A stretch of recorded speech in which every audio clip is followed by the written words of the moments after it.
Dude, I have no doubt. I do want to touch on your WCW stuff though, because me personally, that's where I first really, saw what you were doing, to be honest with you, because I was a huge wrestling fan, I still am. That being said, talk me real quick just through the process to how you getting signed by WCW. And I know Vince Russo was a big fan of yours and had some big plans for you. Kind of talk about that a little bit. Well, I'll set you straight with Vince Russo, but he's a great guy. But no, he had nothing to do with it. Okay. What went down was the UFC was getting a lot of pressure from John McCain, and Bob Meyerowitz, the original owner of 7-4 Entertainment, was hurting because they were like going, well, I don't know if we can put this on pay-per-view. This is almost like porno or something. It's human cockfighting. And so there was less people. The cable distributors didn't want to pick it up. And so I'm sitting around like, okay, what am I going to do?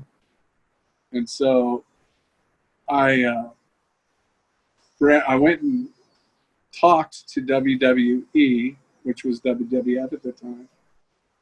And in lieu of that, I had a friend that owned a motorcycle shop, and I was in there, and this guy asked me if I knew who Eric Bischoff was. He was the customer kind of / friend. Yeah. And I said, no, I'd like to know Eric, but I don't know him. And he said, well, I fly with him all the time. I'll put your name and give you your phone number. And so didn't think much of it. And then once I was going to WWE, or F at the time, I was sitting at home, and it was back before cell phones, and I picked up the phone, and he's like, hey, is this Tank Abbott? I go, yeah, it depends. Who's? He goes, this is Eric Bischoff. And I go, hey, Eric. And we kind of hit it off. Like, we have the same kind of vibe kind of thing. And he goes, I hear you're going up north, which was the term they used at the time. To go to WWE. Yeah, up in Stamford, Connecticut.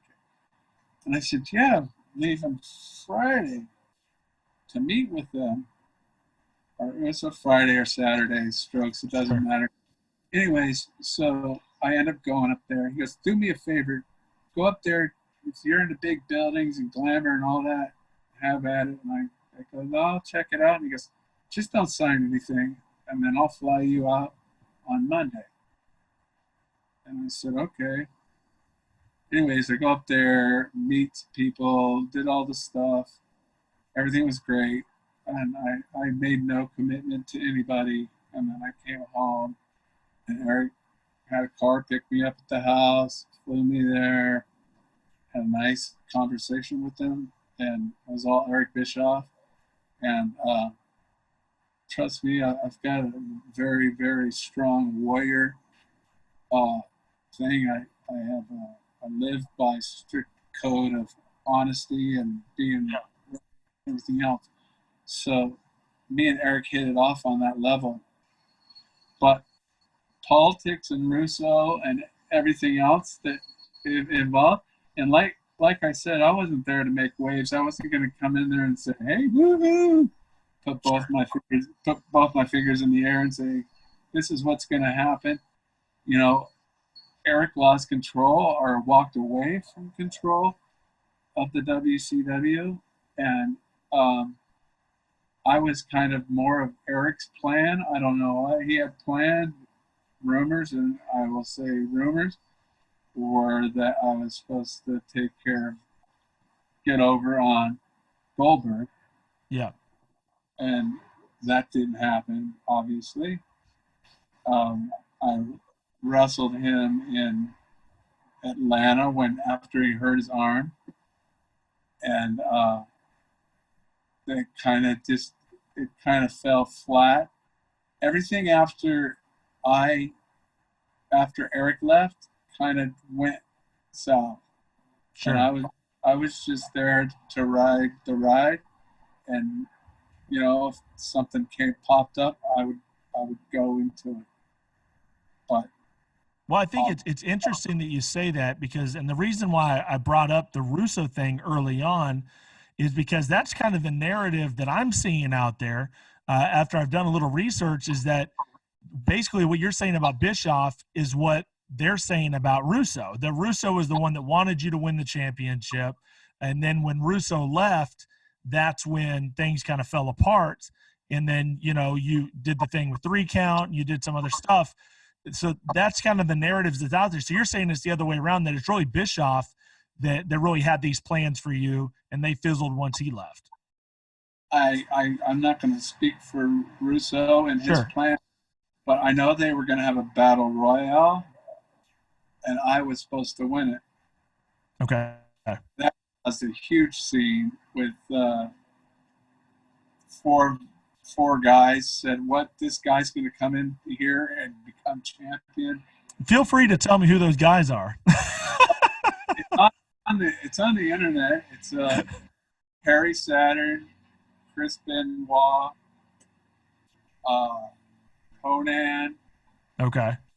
and that level wrestler, and somebody else. Obviously, I can't remember their names, so that tells you how important they were.